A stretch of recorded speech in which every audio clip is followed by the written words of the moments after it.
Krediti bitdikdən sonra borcunun qaldığını öyrənib. 15'te kredi götürmüşük. 15 min dollar. Yəni gecikməm olmayıb. Vaxtında ödəmişəm. Aygün Yusifova devalvasiya müddətində də gecikməsinin olmadığını deyir. Aylıq ödənişi yeni qiymətlərlə vaxtında ödədiyini bildirir. 2 il ərzində banka 19 min manatdan çox pul ödəyən qadın əlindəki sənədlərə əsaslanıb borcunun qalmadığını iddia edir. Oktyabr ayında da qrafikim qutarıb. İndi də evə gətirib məktub veriblər.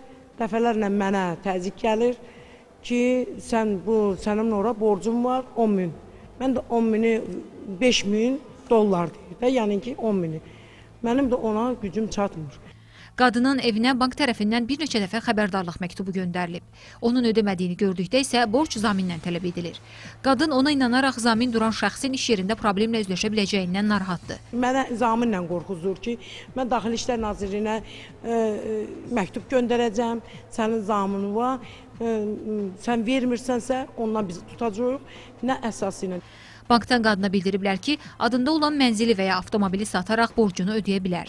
Qadının əgər borcun varsa məni məhkəməyə verin tələbi isə cavabsız qalıb. Mütəxəssislər çıxış yolunu məhkəməyə müraciət etməkdə görürlər. Əslində burada öhdəlik xitam verilib. Çünki müqavilə şərtlərinə uyğun olaraq borclu öz öhdəliyin yerinə yetiribsə, artıq öhdəlik xitam verilmiş hesab olunur. Amma bank göründüyü kimi fərqli cür yanaşır bu məsələyə və hesab edir ki, burada hələ də ödəniş edilməlidir, hələ də borc qalıb. Və göründüyü kimi arada mübahisə yaranır və mübahisədə təbii ki, məhkəmə qaydasında həll oluna bilər.